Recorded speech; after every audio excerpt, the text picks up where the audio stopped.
Hello and welcome back to another Monster Hunter World video.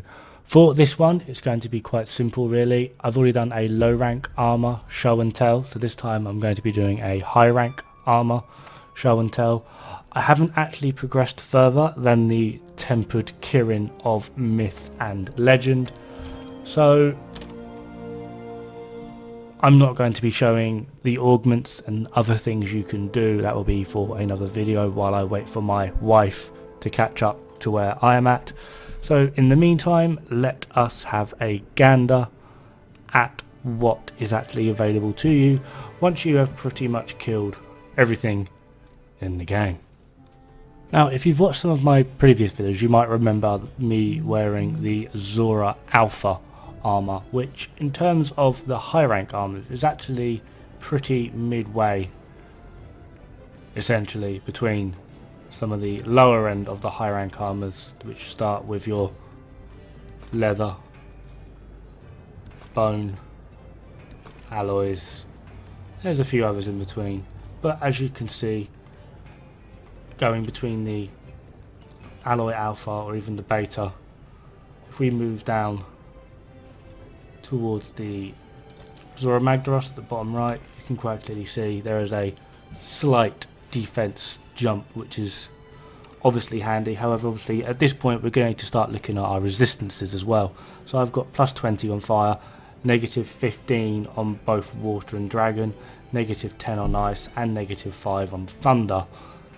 This can be problematic for a lot of the monsters that we are going through, but despite me knowing this, I actually stuck with this armor throughout, and to my surprise the actual storyline put me against two of the actual main quest storyline. There's a lot of optional things you can do in the middle which would probably promote farming, but if you just wanted to stick with the storyline and then sort of push through, this armor is actually more than willing to do it, because the next monster you really sort of come across after the high rank Zora Magdaros is a high rank Anjanath and then a pink Rathian. Both of those do fire, and from there you're pretty much off and you're into the Elder Dragons.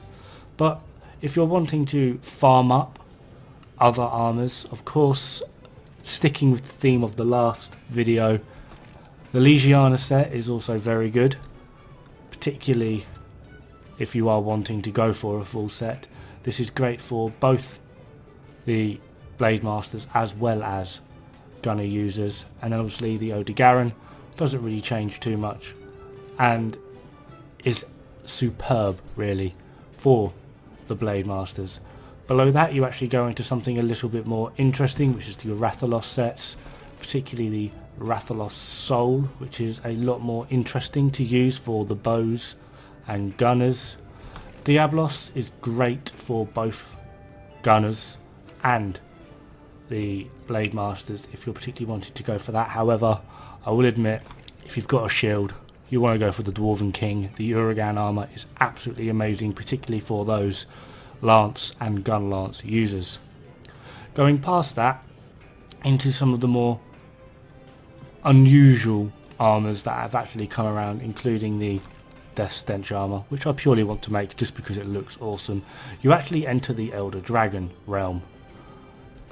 Obviously, let's give each one a quick showcase here.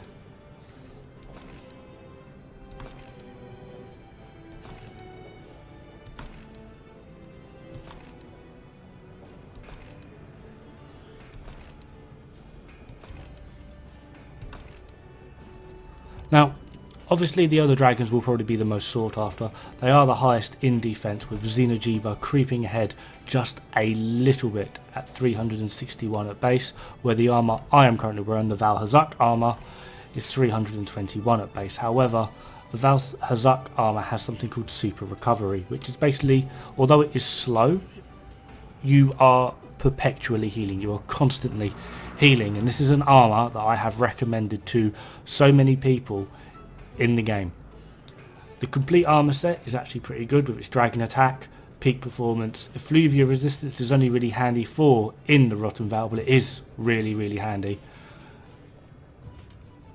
And Handicraft and Part Breaker is something that I myself have put on, particularly with a charm and the weapon itself. But Dragon Attack, considering at this point you will be up against Elder Dragons, pretty much all bar 2 Elder Dragons are weak to Dragon, and for those wondering, those two are Teostra and Kirin.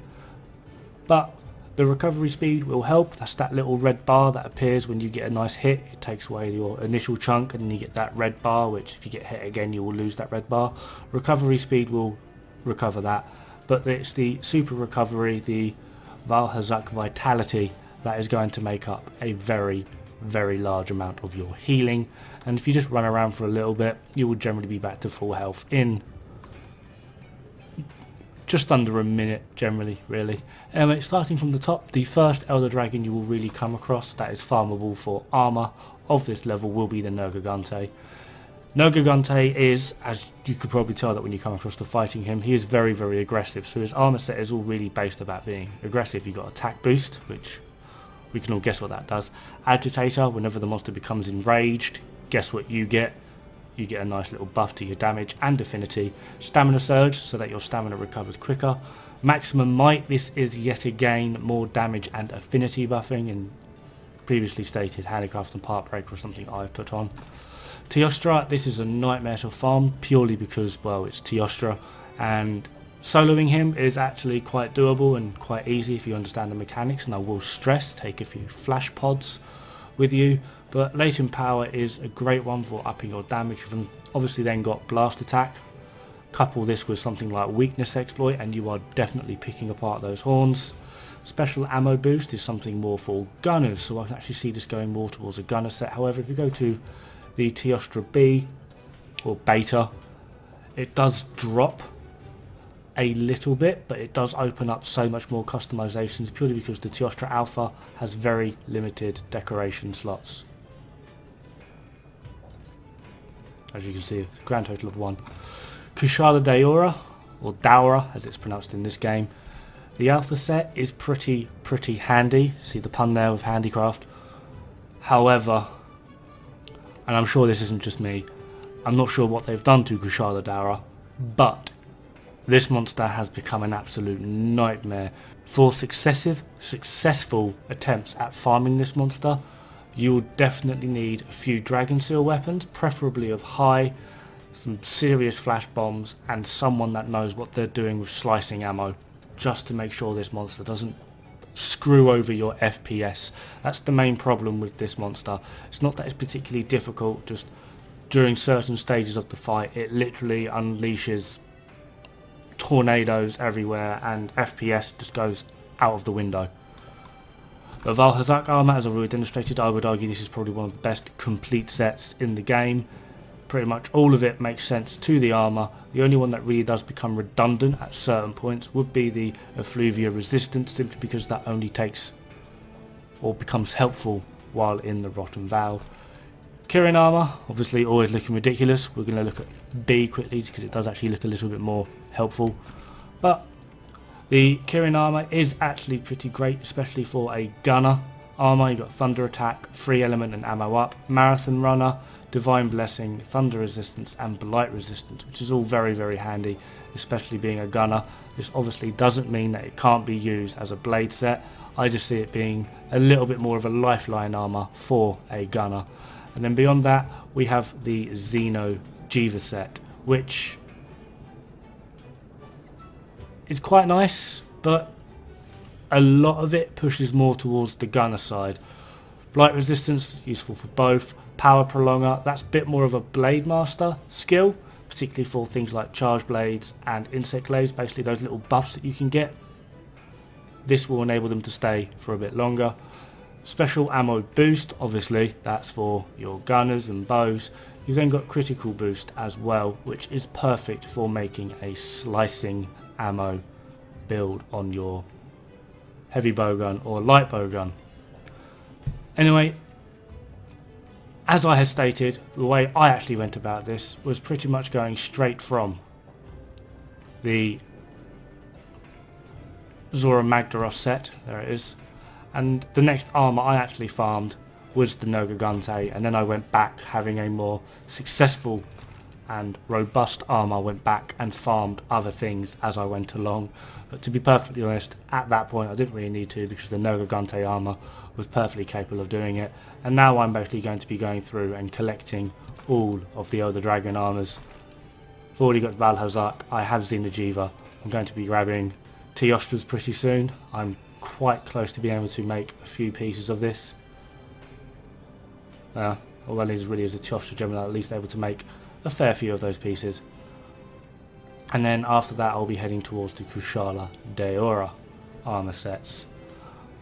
But if you're a little bit less into the game and possibly not as experienced, very good armours that I would recommend going for would be either the Larvisioth armour, the Legiana armour, and the Odogaron armours.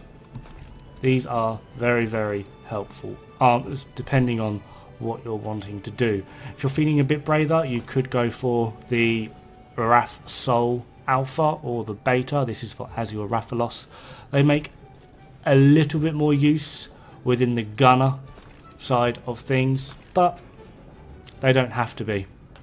Now obviously during this game, the way they have done some of the armour sets, it does push more towards making builds, utilising and matchmaking different armours with different decorations. At some point I will be doing with that with a lot of how I play. However, for the moment I'm keeping this very new player basic, simply because not a lot of people will know what they're doing with mixed matching armours, what skills work with what half of the skills even really do. If you are wanting more advice on that, there are a lot, and I do mean a lot, of people doing some fantastic builds out there. Team Darkside, Gaijin Hunter, they're all absolutely perfect. But if you're looking for something just a little bit more basic to get you into understanding how a lot of these skills work, I really would recommend just making a complete armour set. There are your skills on the right hand side, that's what you've got to work with.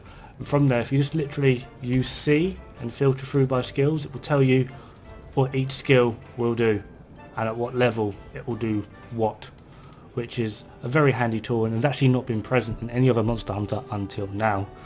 Anyway, that's going to be it for this episode of Monster Hunter. If you are liking these sort of Billy basic tutorials, do feel free to give me a like, perhaps a subscribe, or if you're wanting something a little bit more in depth or something for me to go over or a topic, do feel free to let me know in the comments below. But in the meantime, I'll see you guys pretty darn soon. Ta-ra!